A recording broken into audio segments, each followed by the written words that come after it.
convoca la nueva edición, tercera edición de Los Buenos Días de Omar Lara, libro publicado en 1972 en Valdivia por Ediciones Trilce, que tiene una segunda edición de 2010, Al Aire Libro Editores. Esta tercera edición de este libro clave en el proceso escritural de Omar Lara, reaparece entonces este 2021 tan complejo desde múltiples aspectos. Me resulta significativo este libro, Los Buenos Días, porque uno advierte que marca ciertas zonas definitivas de la poesía de Omar Lara respecto del libro Argumento del Día de 1964, libro que instala, ¿cierto?, a Omar Lara en la generación de 1960 con propiedad, pero Los Buenos Días ya desliza algunos problemas, algunos temas de gran importancia en su escritura poética. Pero antes de ir, ¿cierto?, a conversar sobre algunos de esos aspectos, don Omar, de este libro, yo quisiera preguntarle cuáles son los sentidos que usted advierte en esta tercera edición de Los Buenos Días. ¿Por qué esta tercera edición de Los Buenos Días y no de otro de sus libros, ¿cierto?, que tanto valoramos? De inmediato le contesto, Edson, pero antes, como soy a la vez invitado, pero también soy el dueño de casa, estamos en Arritas del Acero, una corporación cultural que hace mucho trajín en Concepción y en la zona. Quiero darles la bienvenida y las gracias tanto a Edson Faúndez, que acaba de iniciar la reunión, ensayista y poeta, autor de Bajo la piel de tu capa, La oscura casa encantada, poesía de César Vallejo y Oliverio Girondo. La bienvenida también a mi querido amigo coterráneo y casi coetáneo, como le digo yo, Juan Manuel Fierro, decano de la Facultad de Educación, Ciencias Sociales y Humanidades de la Universidad de la Frontera en Temuco. Un poco que de dónde viene este libro, Los Buenos Días. Autor Juan Manuel de Signatura y de un libro que está en vías de aparecer a la luz y que se llama Ubicar y Detener, Memoria Política de Actores de la Unidad Popular. Veo a Leila Selman por ahí, nuestra legendaria actriz, directora, dramaturga, quien me hace señas para avisarme de una lectura que hará de los poemas, de algunos poemas de Los Buenos Días. Hola Omar, espero que estés tan bien. Lo bonito de que me hayas invitado es para mí poder dejar constancia del amor profundo que siento por ti y por tu poesía. Leí Buenos Días y para variar me enamoré. Es una muy breve selección de los poemas que así me dejaron súper inspirada y los voy a leer aquí con mucha humildad, pero infinito cariño. Dice así: alguien viene a verme. Alguien viene a verme, adelante. Está usted en su casa, acomode su desvalida humanidad. Debería llamar antes de irse, salga por la ventana, no deje que la toque, sea amable, abríguese, De que llueva, esta ciudad es imprevisible. Usted no la conoce, está de paso. Es fácil pescar esos catarros que no se curan fácilmente. Conozco un caso espléndido. Si quiere le cuento. Habitantes de la tarde. Alguien aguarda en los edificios de la tarde. Las mantas negras en las ventanas no pueden significar sino señales, y los silbidos sin origen preciso y las mesas donde hubo gente recién. Me resigno a no acudir al llamado de estos objetos, donde los habitantes de la tarde han dejado su huella cálida, dibujos diseminados, tazas humeantes, signos escritos, con apurado esmero en las paredes. Los centros de la tierra. Esa calle pequeñita está llena de olores. Cerca del mercado, a un paso del río. Allí estuve una vez. Escribíamos versos en las paredes. Todavía existe ese lugar. Está cambiado, pero existe. Sitios habituales de la ternura. No hay sitios eriazos en la ciudad. Todo huele, palpita. Todo ha sido habitado o lo será por los únicos seres imaginables. Calles sucias. Lo que una vez amamos nos pertenece para siempre. Debí decirlo en una carta a fines de 1970. Ahora lo recuerdo mientras recorro calles con restos de frutas y papeles inmóviles y con altos faroles y sombras y otras cosas confusas. Malas palabras para Violeta Parra. No le escribo al cielo ni al infierno. Presumo no estará por esos lados, sino en algún lugar más o menos anónimo, haciendo, entre otras cosas, el amor. Quedos para el Louvre, una que otra canción de soledad o guerra. Violeta, luego que decidió pegarse un tiro en esa carpa de la reina, todos cantaron cantos a su muerte, pocos cantaron cantos a su vida. Fuera de una defensa de Parra Nicanor, escrita cuando vivía usted, Violeta. Lo demás era paja molida. Yo conozco muy poco de su vida, fuera de que su cara me recuerda las campesinas lentas de mi tierra. Yo conozco muy poco de su vida y no podría hablar con propiedad de lo que desconozco. Sin embargo, ese gesto tiernísimo de apretar el gatillo, ¿cómo desafinar una guitarra? Lleno de notas vivas su figura. Y no es que crea que la solución es andar a balazos con el mundo, pero ¿a quién se le puede reprochar que se canse? De pronto, que se canse.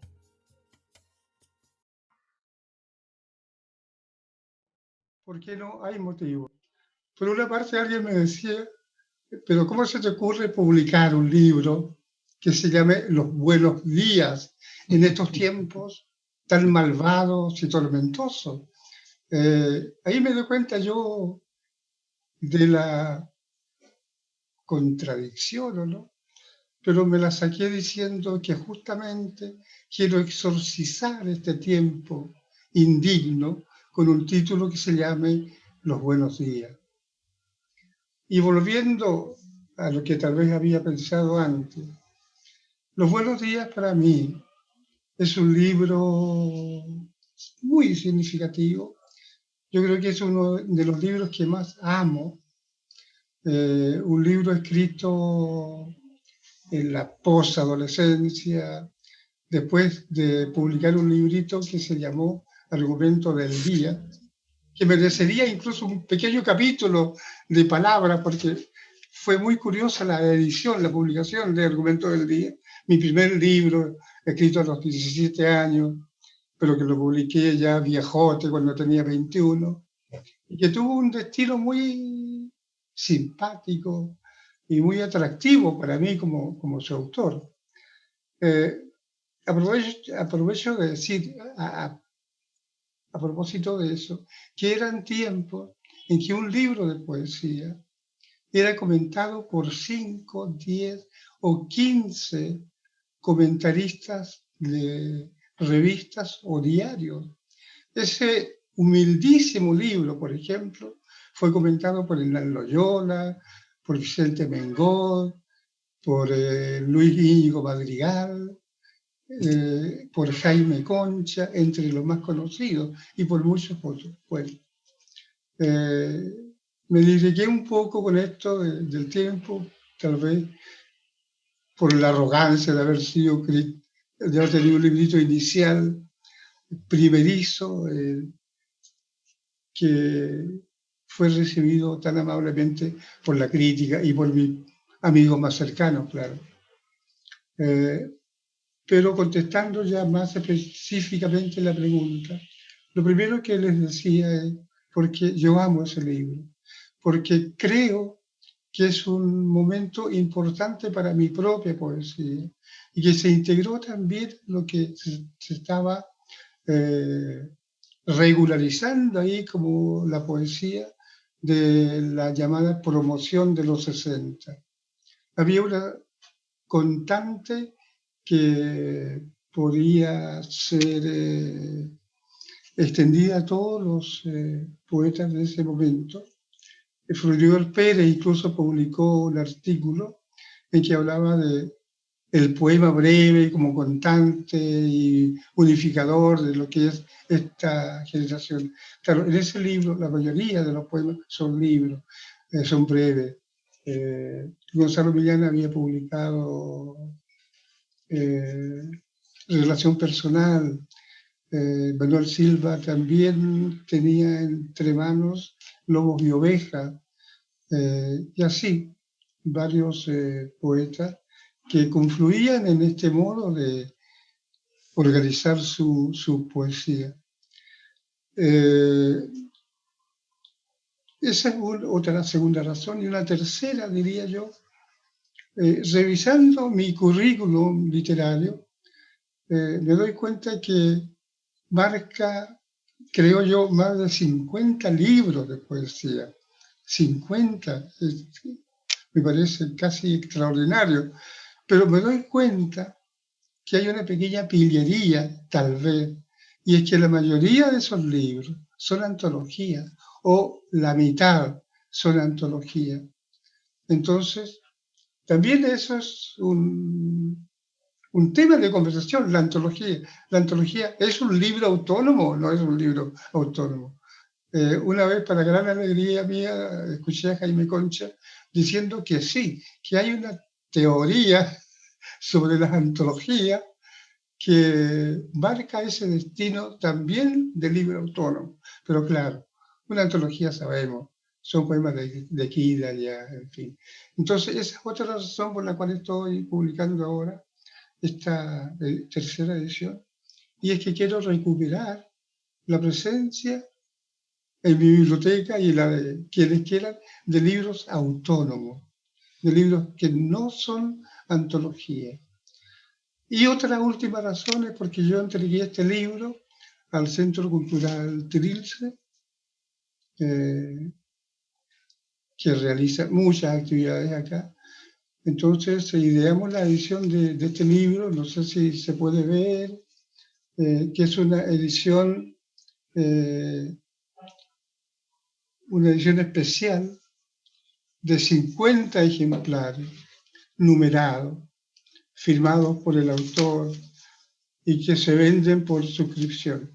Y yo leo el colofón del libro y después explico por qué. Dice: esta tercera edición de Los Buenos Días de Omar Lara se terminó de imprimir, armar, coser y pegar a mano en la comuna de Concepción por Afótico Ediciones, contra 50 ejemplares numerados firmados por el autor. Es decir, ese libro que uno puede mirarlo tal vez como el zapatero trabaja un zapato con sus cordones y sus hilos, se hizo así a mano. Y es una cosa que yo le agradezco infinitamente a Frank Solo. Yo sé toda la pasión que pone él en este proyecto que se impuso de hacer libros de este tipo, y además son libros que cada vez los está haciendo más hermosos, más objeto de cariño y de admiración. Cada libro es una pieza única y eso es una de las cosas que me conmueve de la edición de este libro.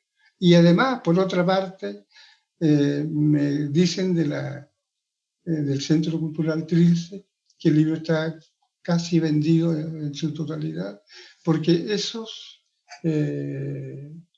dineros de la venta de este libro van hacia las arcas del Centro Cultural Trilce, que ya tiene otro número de la revista Trilce de imprenta, y está preparando una colección de libros, de pequeños libros, cuadernos del rayo que no cesa. De modo que estos aportes que humildemente podemos hacer son muy útiles. No sé si me extendí mucho o si no contesté bien o contesté bien. La pregunta es son. Excelente, excelente. Yo le doy la palabra a Juan Manuel para que Gracias, Axon. avancemos en el diálogo ya, ¿cierto? Con Omar Lara. Este es un libro que yo conocí también en mis tiempos de universitario. Lo compré y lo leí, ¿no? Lo guardé durante mucho tiempo. Sí, antes de conocer a Omar Lara, ¿no? Bueno, a Omar Lara lo conocíamos solamente de oída, ya estaba forjándose la leyenda. Entonces, encontramos ese libro y lo leímos y lo estudiamos también en ese entonces. Pero te voy a hacer unas preguntas, Omar, porque tu primer libro se publicó en el año 64, el año de la patria joven. 70, ya, sí. 64, ¿sí? El año de la patria joven del proyecto de la Revolución en Libertad. A mí me gusta mucho entender la literatura en la creación en sus contextos sociales y políticos, ¿no? Claramente. Entonces, y este otro, digamos, de los buenos días aparece en el 72, Bolivia, que era un tiempo de eclosiones sociales también, de abandono del reformismo, de la revolución en libertad, ¿no es cierto? Y de la patria joven, para llegar a un proceso de mayor radicalización política, incluso en ese orden. Y bueno, tú estabas en Valdivia en ese entonces, era parte de una pléyade impetuosa y juvenil de poetas y escritores en esa época, probablemente ya articulando el grupo Trilce. Y bueno, ¿qué significan para ti? Bueno, en ese sentido, Los buenos días es un libro de frontera, de una gran frontera creativa, poética, pero también de una gran frontera vital y de una gran frontera a nivel de las opciones de creación que se van a desarrollar posteriormente en la poesía de Omar Lara, ¿no? Después viene el 73 y ya nosotros sabemos lo que ocurre, lo que le pasa al poeta, lo que le pasa a los poetas del grupo Trilce, a la generación valdiviana, ¿no es cierto? Viene una diáspora muy fuerte en ese orden. Entonces, háblanos de ese momento. Ahora, cuando uno ve el libro, ¿no es cierto? Bueno, ahí no aparece el contexto social y político bullente que se está viviendo, que es una de las características también de tu poesía, ¿no? En el sentido de que tú vas más bien hacia las revoluciones íntimas, hacia las sensaciones muy, muy individuales muchas veces, en el contexto de una política mayor. En Los buenos días hay una alusión, por supuesto, a Lenin. Dice, ese que está bajo la barbita de Lenin soy yo, dice, ¿cierto? ¿Ah? Entonces, casi como una exaltación un poco de la propia personalidad en ese orden. Entonces, que nos hables un poco de eso, de los contextos en donde aparece este libro y las opciones, ¿no es cierto?, en el bullante Chile y en el bullante Valdivia de esa época, la opción por escribir este libro, ¿no? Que es como un gran paréntesis también de lo que está ocurriendo en la dimensión social, pero sí una gran definición acerca de lo que va a ser una constante de un proyecto poético mayor que tú vas a desarrollar a partir de los buenos días. Bien, y Juan Manuel. Hablas poco, pero peligroso. Mira, Ya. es un libro que respira rebeldía, es un libro casi explosivo. Ujú. Eran los años en que yo leía la gran novela social chilena, por ejemplo. Hijo del Salitre, de Bolonia Tate, La Tierra Fugitiva, de Manuel Guerrero, Carbón, de Reinaldo Lomboy, etcétera, etcétera. Y ese libro nació en ese momento, en un momento de búsqueda frontal de algunas cuestiones decisivas, no solamente de mi vida, sino de la vida de un país, de un continente. Y fue en una especie de intermedio entonces que yo llegué a Vallejo también cuestionando toda una sucesión pavorosa de situaciones injustas de su país.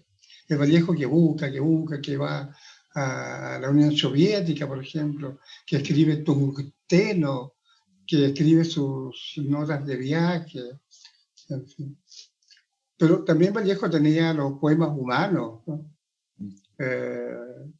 Un hombre pasa con un pan al hombro, me moriré en París con aguacero, sí, también cuestiones muy personales, pero también tenía la otra dimensión americana, social, política, que fue tal vez lo que más me impactó a mí de Vallejo. Sigo siendo un gran lector de su poesía, soy un lector infinitamente incansable. De hecho, mi taller literario se llama Jueves será. Tal vez mi verso favorito dice: hoy me gusta la vida mucho menos, pero siempre me gusta vivir. En fin, Vallejo para mí es un personaje del cual no puedo prescindir. ¿Por qué estoy contando estas cosas que tal vez no tienen que ver con tu pregunta? Pero ya te decía, Argumento del Día, nacido en esa época de mucha densidad política, para mí por lo menos, porque empezaba a conocer cosas de mi país, mía, del mundo. Y Los Buenos Días, curiosamente, nacida tal vez en un tiempo mucho más fervoroso en ese sentido, porque no solamente estaba el nacimiento de ese gran movimiento popular, sindical, campesino, estudiantil. También fue el tiempo de la reforma universitaria, que también fue un elemento tremendamente impactante para todos nosotros. Ahora, en ese libro hay de todo. Está el sosiego del poeta que busca también transgredir un poco el tema del amor que se plantea mucho ahí, pero también atisbo de aquello que tú mencionas, de la posición del hablante lírico en el momento histórico que vive. Eso se nota menos, es cierto, pero cuando yo seleccioné mis poemas para publicar una antología, para variar, que se llama 1973, encontré muchos poemas de ese tiempo, que algunos estaban en Los Buenos Días y otros no. Por otra parte, ese verso que tú acabas de citar, ese de la derecha, en cuclillas, debajo de la barbita de Lenin, ese soy yo. También ahí hay una declaración, ¿no? Yo no me fui de la barbita de Lenin, me quedé, la observé, comenté que yo había estado ahí sentado para una fotografía que ya no recuerdo, pero que recuerdo. La observación que tú haces es una observación que se ha hecho desde muchos momentos críticos, ¿eh? Porque yo era en ese tiempo más o menos un dirigente estudiantil. Estaba plenamente identificado con el movimiento allendista. Yo me consideraba un allendista 100%, y debo declarar, confesar, que sigo pensando lo mismo. Yo sigo pensando que Allende es uno de los seres más extraordinarios que hemos tenido en este país. Y de ahí que muchos, desde todos los sectores, le teman tanto. Entonces, me preguntaban o me echaban en cara o así. Bueno, tú eres todo eso, pero ¿por qué no escribes todo eso? ¿Por qué tu poesía va en otra dirección? Yo más de una vez he tenido una buena respuesta y creo que la tendría si me esmero un poco. Y una de esas podría ser que los seres humanos no somos seres inmovilizados. Por otra parte, en los poemas de amor, en los cuales yo incurrí mucho en ese tiempo, eran poemas que yo quería que fueran como epopeyas del amor en un tiempo que se prestaba que se adelantaba tan violento. Por ejemplo, un poema, y termino con esto muy breve, un poema que se llama Jugada Maestra. Ese poema estaba concebido para mí como una especie de epopeya del amor, como una especie de canto de amor y de lucha. Esa fue la primera idea que tuve. Pero ese poema se quedó pegado en las dos estrofas que tiene. Y siempre cuento que consternado recurrí al maestro Grino Rojo y le dije, maestro, oriénteme por favor, mire lo que me pasa con este poema. Este poema es muy largo, tiene como 10 páginas, pero he logrado solamente escribir 2 estrofas. No puedo seguir. Entonces Grino me mira compasivamente tal vez y me dice, Omar, ese es el poema. Déjate de joder la vida. Hasta ahí llega este poema. Bueno, cosa del proyecto de ese libro. Aprovechando los planteamientos de Juan Manuel sobre estas relaciones entre los buenos días y el contexto, o los contextos políticos, sociales, literarios, ¿cierto? Que de alguna manera lo atraviesan, ¿cierto? De manera rotunda. Se hizo alusión ya al poema Fotografía, ¿cierto? Que muestra ahí también una línea, ¿cierto? Que recoge los buenos días, que establece una relación particular con los objetos. De hecho, hay un poema que se titula Objetos, ¿cierto? Desde qué dilatada orilla, ¿cierto? Nos mientan, ¿da? ¿Cierto? Sí, sí, estoy recordando bien el poema.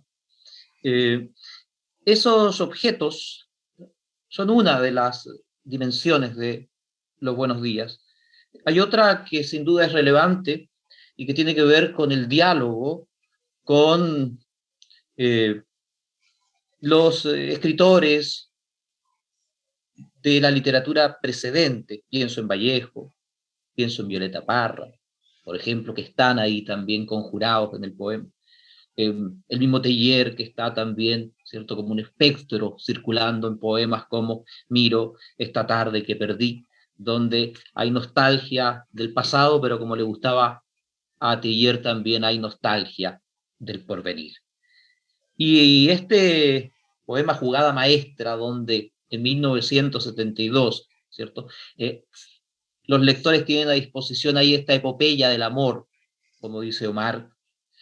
Hay otro poema que a mí me llama poderosamente la atención y es el titulado El enemigo, porque toda la violencia verbal intenta allí ser exorcizada del poema y del mundo de alguna manera, sin pecar de grandilocuente con mi comentario. Y de alguna manera se instala esa posibilidad de encuentro allí un año antes, ¿cierto? Que todos los encuentros pareciera ser imposibles ya de concretarse. No obstante, vendrán después los poemas de Voces de Portocaliu, ese otro espacio donde tal vez el sueño de la hospitalidad y del encuentro con el otro, que ya está en el enemigo, se hace presente. Podría referirse a este poema, este breve pero significativo poema, El enemigo. Lo voy a mirar acá primero, porque sí, por este poema me han preguntado más de una vez,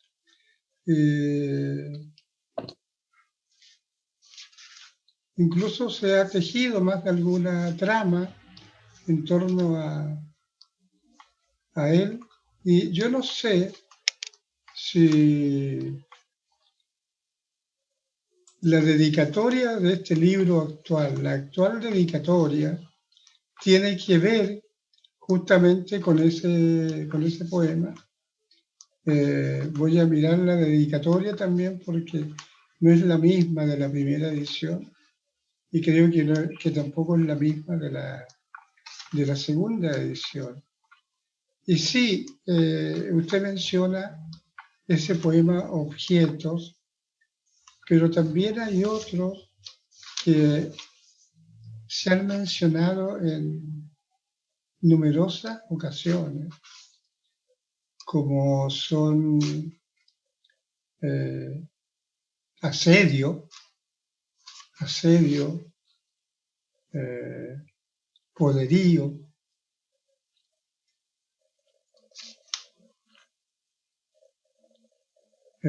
para mencionar algunos de los poemas breves de que hablábamos al comienzo. La dedicatoria de este libro, como ustedes no lo tienen todavía, dice así: dedico este libro a mí, su autor. Él sabe por qué. Yo también.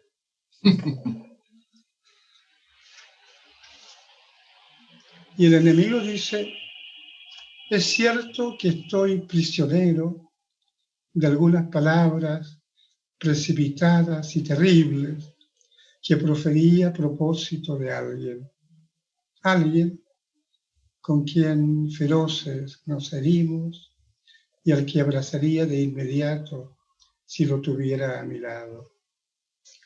En ese poema, creo yo,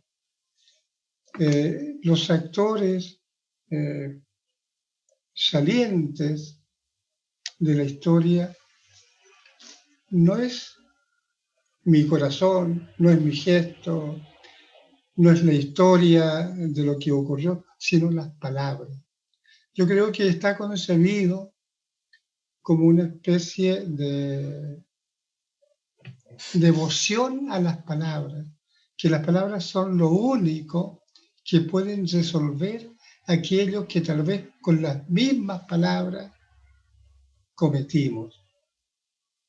Algún error, alguna injusticia, alguna felonía, en fin, pero que con las palabras yo puedo resolver y puedo volver a un tiempo más amable entre yo mismo y el otro. Algo así, muy general. No quiero entrar en detalle porque creo que recuerdo todo. No, es una broma.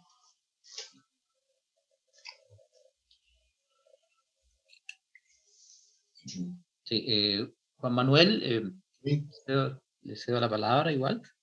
ya, muy bien. Oye, no, en relación a lo que estamos conversando, en el libro hay poemas que van a ser muy, muy caracterizadores de tu proyecto poético posteriormente, ¿no? Un poco esta idea del siempre retorno, como algunos dicen también ahí, del viajero inmóvil, ¿no? En el sentido de que siempre vuelve a determinados cruces, a determinados momentos, a determinados lugares. a determinados espacios, espacios que pueden ser espacios poéticos, espacios escriturales, como espacios físicos, ¿no? Vivenciales. Entonces, a mí de ese libro siempre me llamó la atención, porque están muy adscritos al proyecto, a la poesía de Omar Lara, ¿no? El poema Asedio, por ejemplo, que tú citabas, ¿no? Si mira donde pones el ojo cazador, lo que ahora no ves ya nunca más existirá. Lo que ahora no toques, enmudecerá. Lo que ahora no sientas, te ha de herir algún día. Notable.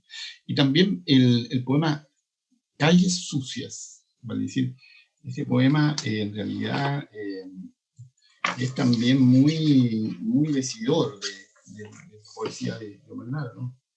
En el sentido lo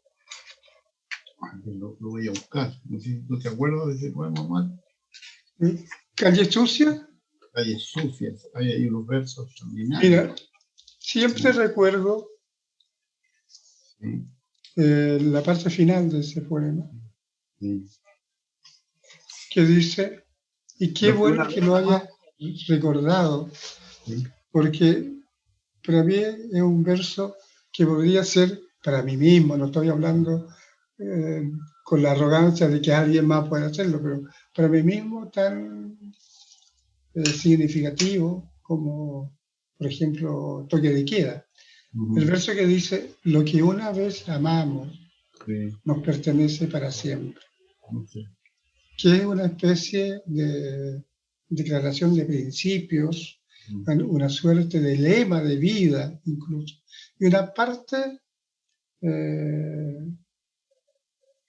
de...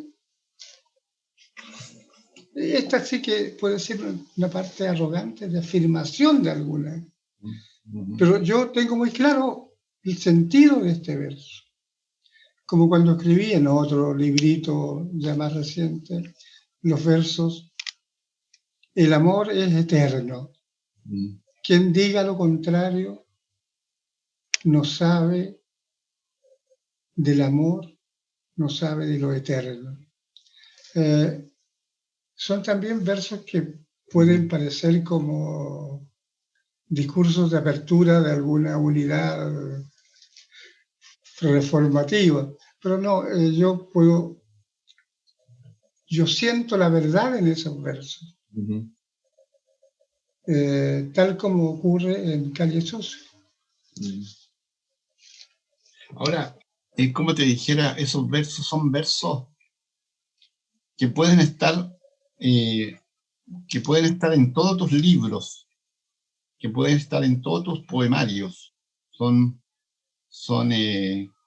como depositarios de invariantes, ¿no? De invariantes del sentir, de invariantes de la forma de la mirada, del sentido de la mirada, invariantes también del compromiso que tú has descrito en alguna de tus intervenciones recientes, ¿no? El compromiso con la vida, con el sentimiento, con lo importante, más allá del ruido del ruido de los acontecimientos históricos que muchas veces también nos aprisionan en ese caso. Creo que en ese sentido esos poemas actualizan permanentemente el libro Los Buenos Días y permiten y posibilitan entenderlo incluso por qué aparecen hoy, en la circunstancia en que tú mismo decías al inicio, ¿no? ¿Cómo se te ocurre publicar un libro hoy día que se llama Los Buenos Días o reeditarlo? Porque en el fondo, a lo mejor, el temple, ¿no?, que vivíamos para el 72 era más o menos similar, quizás, en cierta medida, a nivel de los augurios. Creo que esos poemas son poemas revitalizadores de un texto en cuanto a su propuesta de coherencia, no solo estética, ¿no?, sino que a nivel de su mensaje. Creo que eso es muy, muy relevante. Y están ahí depositados, como te dijera, en textos que Exxon ha citado también, en Calles Sucias, en Asedio, en fotografía, sin duda. no sé, Eh, no es una pregunta, es un comentario, no sé, qué puede despertar en ti ese comentario. Sí, a propósito de ese comentario, yo a la vez comento que me conmueve realmente que un libro que se publicó hace 50 años permita detenernos un momento en él y, y traerlo a este instante, a este momento. Y se hace porque en algún momento también yo pensaba lo siguiente: a este librito no se puede llegar sino con cariño, con amor, con ternura, porque esa tal vez es la única manera de entenderlo un poco. Si llegamos aferrándonos a toda una nomenclatura teórica, por ejemplo, no sé si le iría bien, pero una mirada de fraternidad, una mirada hacia el tiempo que ha pasado, sí permite tenerlos en nuestro brazo y en nuestra mirada, ¿no? Yo creo que es la única manera o una de las maneras mejores para llegar a él. La, la simpatía por algo tan lejano. Oye, y aprovechando de, no quisiera perder la oportunidad de preguntarte algo ya fuera del texto, pero también dentro de los textos posibles de la vivencia, ¿no? Tú estabas en esa época en Valdivia, ¿sí? Donde había también un vivero poético muy importante, ¿no? El Grupo Trilce, y una atmósfera muy particular de vida también universitaria, donde todos los caminos conducían al Roma, ¿no? Sí, Y al Guata Amarilla. y al Guata Amarilla. Ojo, un segundo, el Guata Amarilla, donde almorcé en su cumpleaños con Graham Greene. Ah, mira, notable. Notable, pues. Entonces, que nos hables un poco de eso, ¿no? Bueno, No sé si existía todavía la protección mutua, ¿cómo? un lugar que, bueno, existía el Roma, ¿no? Todos los caminos conducían al Roma. Claro. Era un Pero bar, el Guata Amarilla es un bar restaurante muy típico en Valdivia, de los poetas sí. que estaban ahí. Bueno, mira, rápidamente lo de Graham Greene. El año 72, Allende invitó a una serie de grandes personalidades culturales del mundo para que vieran el país, comprobaran que los comunistas no se estaban comiendo a los niños, ni violando a las monjas, porque eso era lo que salía hacia afuera. Ya sabemos por quién conducido, ¿no? Todo ese panorama sobre Chile. Entonces invitó a mucha gente, entre ellos a Gabriel, que vino a Concepción, a las minas del carbón, eso quería, pero que después quiso ir a Temuco y a Valdivia. Él andaba con una gran amiga mía, poeta, periodista, que se llama Ligeia Valladares. Ligeia sabía de mi admiración y de mi devoción por Graham Greene. Yo lo había leído todo. Entonces me llamó y me dice: mira, estoy acompañando a Graham Greene, él no quiere ver a nadie, pero lo convencí que te saludara, en fin, y búscanos un lugar donde almorzar, un lugar distinto. El único lugar distinto que se me ocurrió fue el Guata Amarilla, pero lo pasamos bien. Esa fue la historia. Hay mucho más, pero basta. No. Muy bien. No, porque yo te lo cuento, yo estudié en Valdivia, estudié muchos años después en Valdivia, entonces hacíamos también bohemia en las noches, en las tardes, y llegábamos a sitios donde decían, aquí se juntaban los poetas, se juntaban Omar Lara, se juntaba Juan Armando Eple, Walter Effler, todos los poetas ahí, Cortines, Valdés, etcétera, etcétera, etcétera. quedaba como un halo de huella poética en esos espacios tan vitales. Hace algunos minutos, Omar Lara se refería a que hay que entrar a los buenos días de una manera fraterna, con mirada fraterna. Y estoy seguro que tanto los críticos como los lectores, los nuevos lectores y los nuevos críticos de este libro, tendrán esa mirada fraterna, pero al mismo tiempo una mirada de reconocimiento por una escritura poética que tiene los méritos que ya ha señalado la crítica, ¿no? No solo para decirnos algo sobre esa época de hace 49 años atrás, que vuelve y vuelve insistentemente hasta nuestro presente, sino que también decirnos algo sobre nuestro presente y sobre nuestro porvenir. Decíamos o citábamos poemas como El enemigo, fotografía, objetos, asedios y otros. A 49 años de publicada la primera edición de Los Buenos Días, uno piensa también en algo que dijo Omar Lara hace otros tantos minutos atrás, que las palabras que sirven para dañar, para provocar el odio, para provocar incluso la muerte, son las mismas palabras que sirven para abrir túneles liberadores hacia la vida.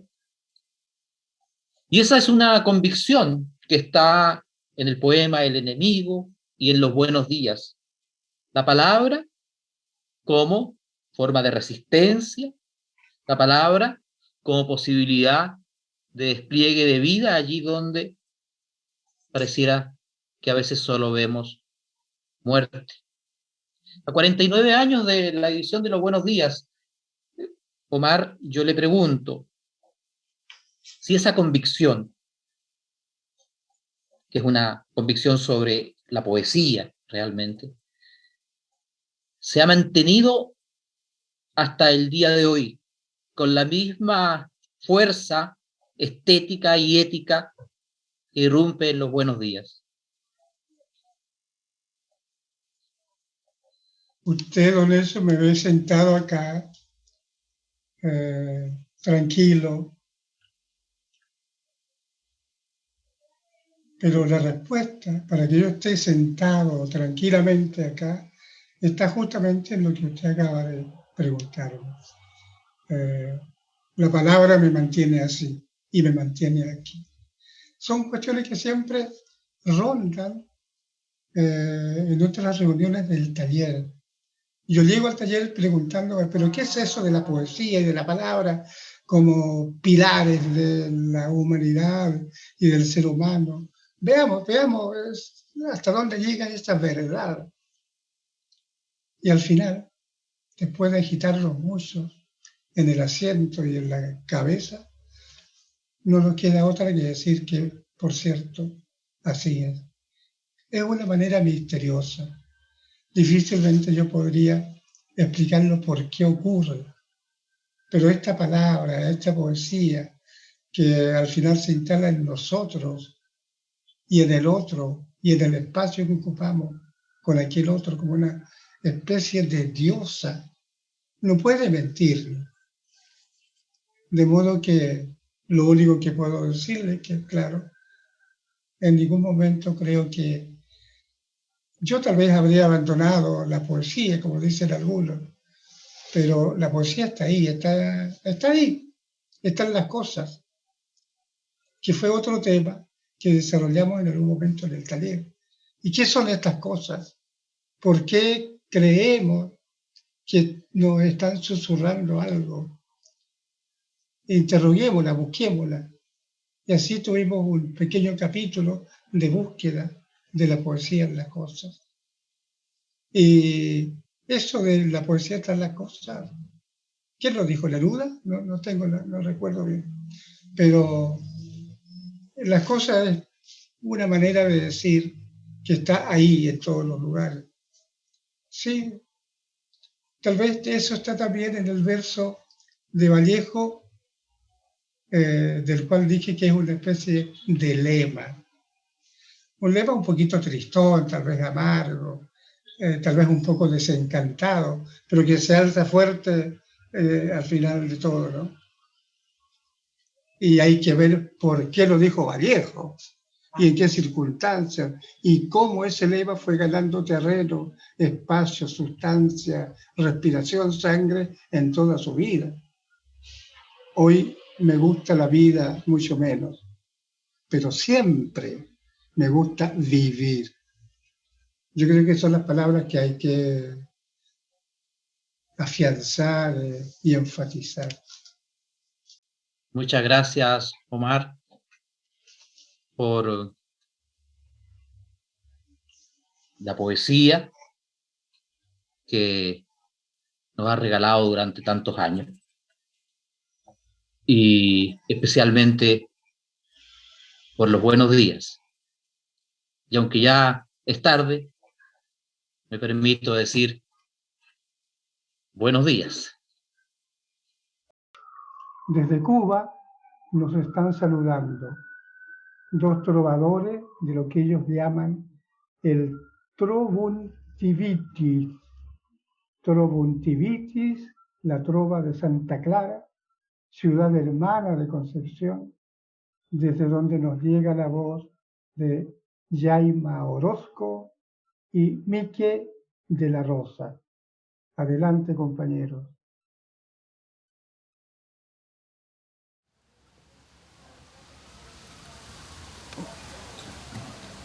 Hincha tu alma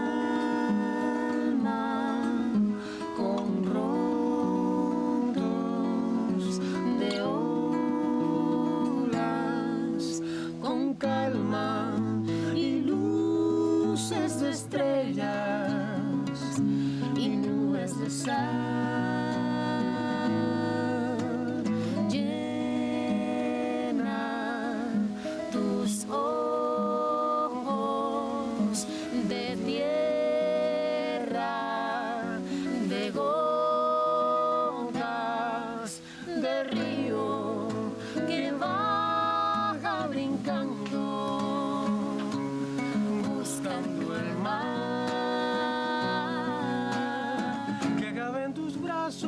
Como cabe la dicha, en rama está creciendo profunda su raíz, que llenará mi cielo como lluvia sabrosa para hacerte sentir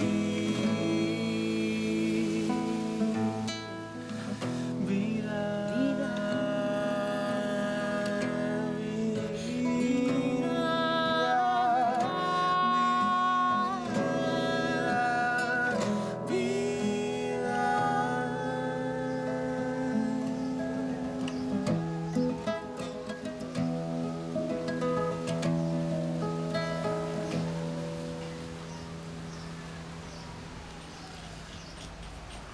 Muy buenas, Chile.